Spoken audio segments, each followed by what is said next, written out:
بسم اللہ الرحمن الرحیم۔ شفاعت۔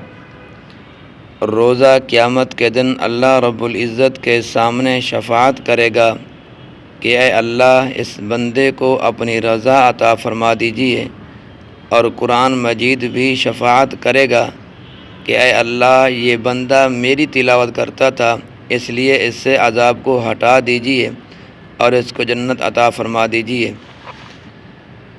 آگے شوال کے 6 روزوں کے متعلق عرض کرنی ہے۔ شوال میں یعنی عید کے دن کے بعد سے مہینہ ختم ہونے تک، یعنی کہ شوال کا مہینہ عید کا دن ختم ہونے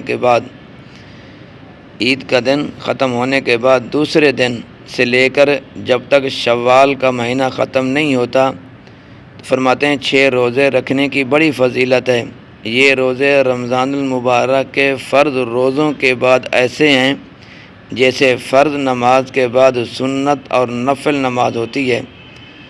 جو شخص رمضان المبارک کے روزے رکھنے کے بعد شوال کے مہینے میں بھی 6 روزے رکھے گا، فرمایا اس کو پورا 1 سال مسلسل روزہ رکھنے کا ثواب ملے گا۔ سبحان اللہ، کیونکہ ہر نیکی کا ثواب 10 گنا ہوتا ہے۔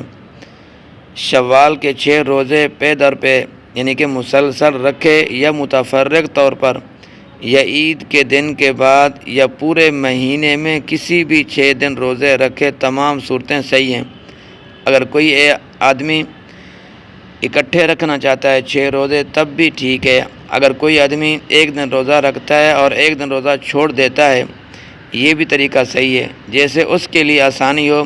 شوال کا مہینہ پورا اس کے پاس ہے، فرمایا جو آدمی 6 روزے رکھے گا اس کا ثواب کتنا ہوگا؟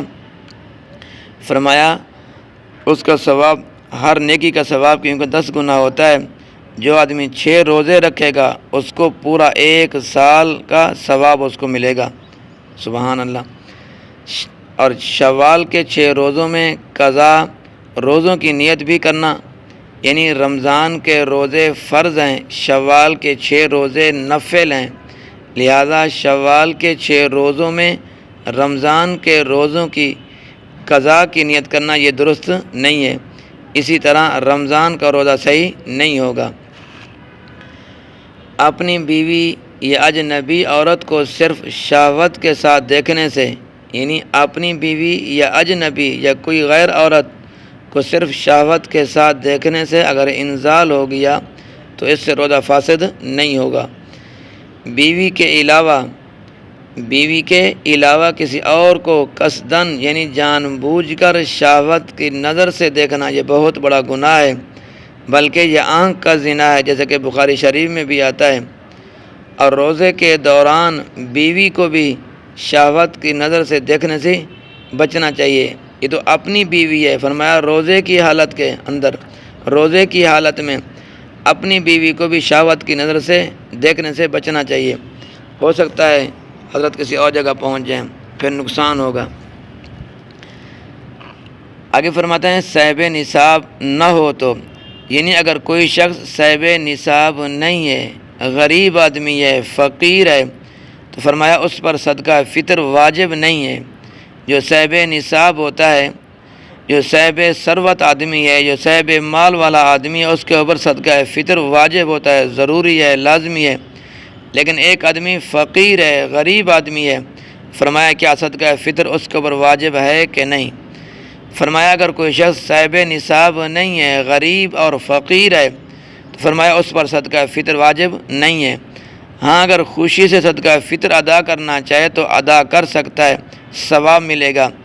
حدیث شریف میں آتا ہے کہ اگر فقیر صدقہ فطر ادا کرتا ہے، غریب آدمی صدقہ فطر ادا کرتا ہے، تو اللہ تعالیٰ اس کو اس سے زیادہ عنایت فرماتا ہے۔ سبحان اللہ، جتنا اس نے صدقہ فطر کے طور پر دیا ہے، اللہ تبارک اس کے اوپر لازمی تو نہیں ہے، اگر کرے گا تو اجر سے محروم نہیں رہے گا، اللہ تبارک و تعالیٰ اس کو اجر عظیم سے نوازیں گے۔ اللہ تبارک و تعالیٰ میرا اور آپ کا حامی و ناصر ہو۔